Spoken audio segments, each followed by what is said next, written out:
can welcome her with... Well, good evening everybody. And the word that comes to mind as I'm looking out over all of you now is hoo-ha! You all look absolutely amazing. I wish I'd been told. I would have brought my outfit. But I wasn't told, so I hope this is acceptable. I've been asked to talk to you tonight about, just to continue on what we spoke about, is making choices. And the choices that we all have. Life is about choices. Everything that you do in life is about a choice. It's a choice that you make. And so, what I decided to do was to tell you a story about a family that I know very well, and the journey that life has taken them on, and the choices that they've made along the way. And I hope that by the end of the story, some of you will, or all of you will have some inspiration or make new decisions about where you go and choices you're going to make. So the journey that these people went on, it was a mom and a dad and a son. And the mom and dad were working in their jobs and they weren't very happy. They didn't have very nice bosses. And one day they decided to make a choice. Do we want to work for somebody else and make them rich while we slave away? Or do we want to be the master of our own destiny? Do we want to make a choice to do something different and to take charge of our life? So they decided, at that stage, that American donut had just become very popular in South Africa. And so they decided to start a donut business. Their family thought they'd lost their marbles completely. But I'm happy to say that they had that business for 14 years. There were ups and downs, they were a little bit successful. Well, they were very successful. They had their down moments. The unfortunate part was that the dad was quite ill with a heart condition. And unfortunately, that condition just worsened and worsened as the years went by. And so they had to make another choice. Do they carry on, or do they try and see if they can get back into the job market? They decided to pursue the donut business, and it grew and went from success to success. Unfortunately, in 2003, on Boxing Day, the dad had a very, very serious heart attack and laid up in critical care ICU for 4 days, and unfortunately he didn't make it.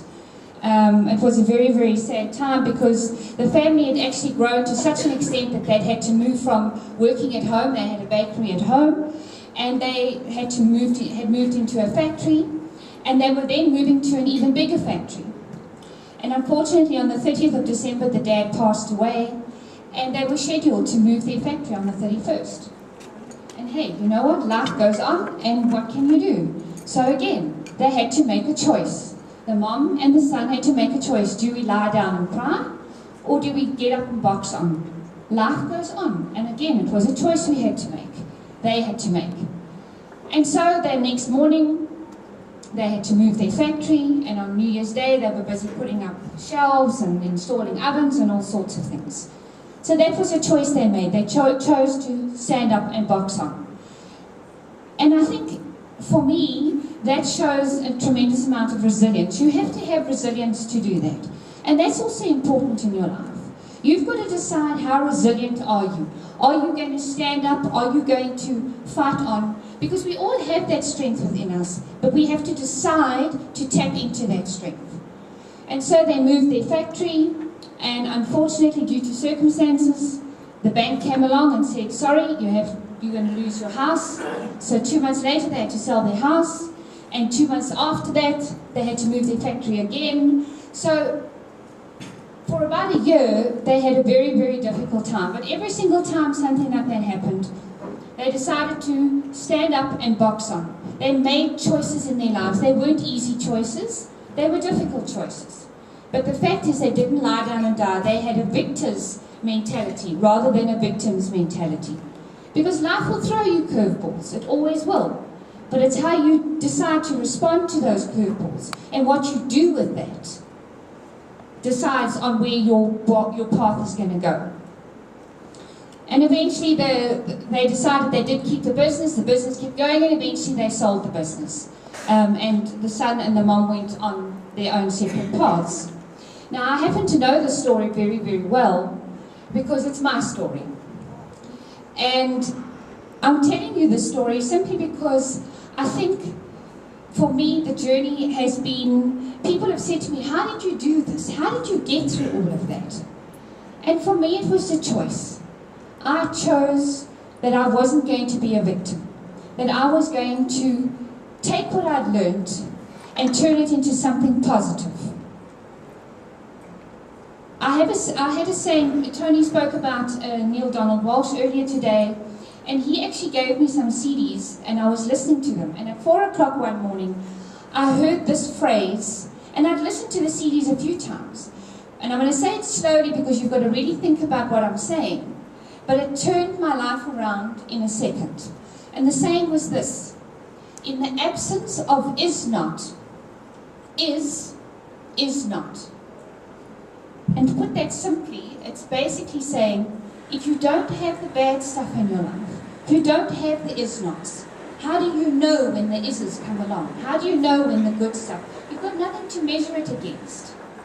And so for me, I just looked back over the time that I'd had, and it completely reframed what had happened to me. It didn't seem so bad after all, because I knew that was the is-not, or one of the is-nots in my life. And I was so excited. I remember phoning Tony and saying, I've had such a breakthrough, I understand now, but it is absolutely a reframe. Because it took everything that I'd been through in my life and just reframed it for me in a second. It's like taking a picture frame and putting the picture in a new frame. And so would I go back? People say to me, wouldn't you like to go back and change what happened to you? No, I wouldn't. I wouldn't change a second of it. Because yes, it was a little difficult. And yes, it was sore, and it was painful, and it was very sad, and it was something that I wouldn't really wish on anybody. But would I go back and change it? No, and I'll tell you why. It's because all those experiences have made me the person I am today. It gave me the strength to know. I can stand here honestly tonight and say to you all that short of death, nothing will get the better of me. Because I feel personally, and I'm quite sure that many other people have been through worse than what I went through. But for me, I know that nothing will stop me. I will get up and box on because I have that strength. But it's a choice you have to make. And I said it earlier, but I really believe that we all have a tremendous amount of strength within ourselves. We just have to choose to tap into that. And so I think also from a resilience point of view, that is also a big, big choice that you make in your life. Because it's a victor or a victim mentality. You have to decide. Are you going to lie down? Are you going to just accept things as they are? Or are you going to decide to make a difference or do something different? There's a saying that says, you can't keep doing the same things and expect a different result. It's not going to happen. So you have to do something different to get a different result. What did I do? I decided to pack my car and move to Johannesburg. And once again, people thought I'd lost my mind, probably the third or fourth time in my life. It was the best thing I ever did. It was a brave thing. I left my son in Cape Town. I left all my friends in Cape Town. I moved to Johannesburg. I was born, bred, went to school, got married, lived in the same suburb in Cape Town. My whole life I was in one place. I never moved. But I decided to take the step. And that's your first thing, is people say to you, how do you eat an elephant? One bite at a time. How do you make a success of your life? One step at a time. Don't try and take the big steps. You only need to make one small decision, just one feeling better, one step better, one decision better. And slowly but surely you will see your life start to turn around. And so, I hope that having spoken to you, that you will make the choices that you need to make. Think about everything that you do. Think about things that are happening in your life. Be they at work, be they at home, with your children, no matter what. What are the choices that you are making? Are they empowering? Are they uplifting? Are they exciting? Are they adventurous? Or are they dark and heavy, and are they not taking you anywhere? Do they make you feel sad? You know, there's the story, I don't know if you know the story of the medicine man and the Indian. which I'll tell you. There was the Indians in America, with the hairdressers and all that, they are warriors. And there was this young warrior, and he went to the medicine man one day. He was very, very disturbed, and he said to him, "Please, sir, you have to tell me. I've got a huge problem, and I have to know the answer." So the medicine man said, "Well, my son, what is the problem?" And he said, "You know what, I have a wolf that sits on this shoulder with little horns, and he's always bringing me down and putting words of doubt into my mind. And on my other shoulder, I have a wolf with a halo. And it's a kind, loving, empowering, positive wolf. But they fight constantly, all day, every day, and every decision that I make, they fight. And I have to know which one is going to win." And the medicine man looked at him and smiled, and he said, "My son, the one that you feed the most." And that's one of your biggest choices. Which wolf are you going to feed? Because whichever one you choose to feed is the one that's going to win. So I'm hoping that after today's session, that you will feed the wolf with the halo. Feed the wolf that gives you a positive feeling, that will take you to new heights and new opportunities and new experiences. It's all about choice. It's all about choice. And I just want to leave you with one last line, also to do with the lemons. Patrick gave me an idea as I was sitting there.